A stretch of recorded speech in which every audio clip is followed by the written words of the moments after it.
Hey, my name is John. I'm head of projects here at MAD, and today we're going to talk a little bit about project management, some tools and methodologies that we like to use here at MAD, as well as maybe some tips and advice that I've accumulated my experience of project management, as well as kind of walk you through what a week in the life of a project manager here is.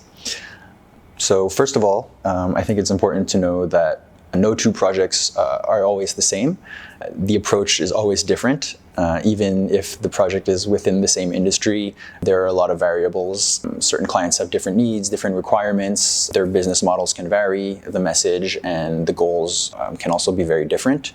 So it's important to be flexible and to understand that the approach always needs to vary according to the project. That's why usually what we do when we kick off a project here at MAD is we start off with what we call a design sprint. So a design sprint can last anywhere up to between half a day up to 2 days. So we'll usually gather all the stakeholders involved on the client side, as well as the team leads from various departments on our side. And basically it's a meeting where we go over their business goals. We do a deep dive to understand their business. We talk about, their values, their mission, their value proposition, what makes them unique, their long-term goals, what they're trying to achieve. So this is a really important step to really lay the foundation for the upcoming work. So it's really only once we have a proper understanding of what's required, truly begin the process of getting to work. So once we've understood properly the client's needs, the next step is actually getting to work. So we'll usually start by mapping out the project. Many people like to use project management softwares, whether you use Kanban or Trello boards. Here at MAD, we have developed our own project management system where all the stakeholders can collaborate in real time. So it's important to have one communication channel. Ideally, I find that if you've had any experience doing project management, sometimes you have very long threads of emails, you're on WhatsApp, Telegram, you're using other softwares, and all these communications are so split up that it's hard to focus down and have everything in one channel.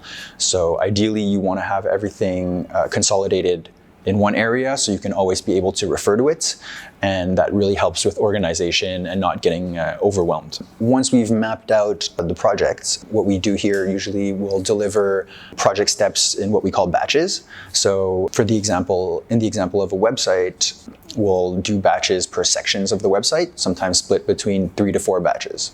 So that basically we will work on a first batch and release it to the client for feedback, and then adjust according to their feedback. So it's a very collaborative process where we're sharing information and having a real conversation about what's to be worked on and what we can improve, obviously offering recommendations along the way. So once we work in these batches, that helps us really to not get overwhelmed. I find that especially the larger the project, there's so many requirements, so many features to do, so many sections that sometimes it can be overwhelming. I think splitting it and kind of cutting it down into batches really helps set goals, mapping out timelines, and getting the job done more efficiently. Next, I'd like to talk about more the organizational process. I think that one of the most important factors is communication. And communication obviously starts with you and the client, but also internal communication between you and your team. Personally, I like to have small stand-up meetings where I do project updates with all the team members. So I kind of get a sense of what's going on. I'm always up to date so I can inform the clients. So these stand-ups are usually, very quick, sometimes even informal.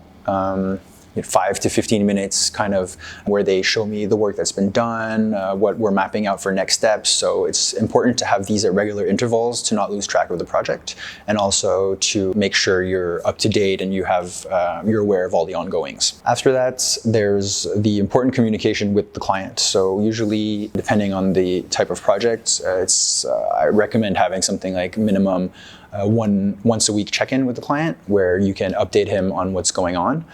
Ideally, for these type of meetings, you want to set an agenda beforehand. I'll usually come up with meeting points and talking points that we need to cover. So this helps us not get sidetracked, making sure we're talking about relevant things, so it keeps the meeting efficient without going on tangents or going off track. So these are important to inform the client of what's going on, and also I usually like to always end a meeting with outlining the next steps. So you feel like there's progress that's being had and that the client has a clear visibility on the next upcoming week or two of the project. So we're always moving forward and progressing. So after communication, I find a very important part of the process is listening. So listening comes for me in two forms. It's really listening to your client needs. I think the more you listen, the more you learn, and the more you can properly provide a proper service. Here at MAD, we like to employ a lot of what we call M-shaped personalities. So that means that everybody, whether they're a designer or a developer, is very versatile. So they have always a lot of input.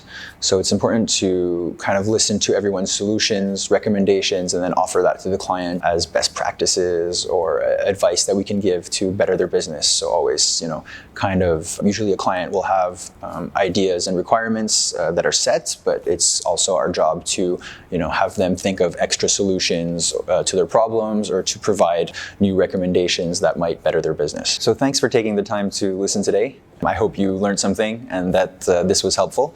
If ever you have any questions about project management, feel free to reach out to us.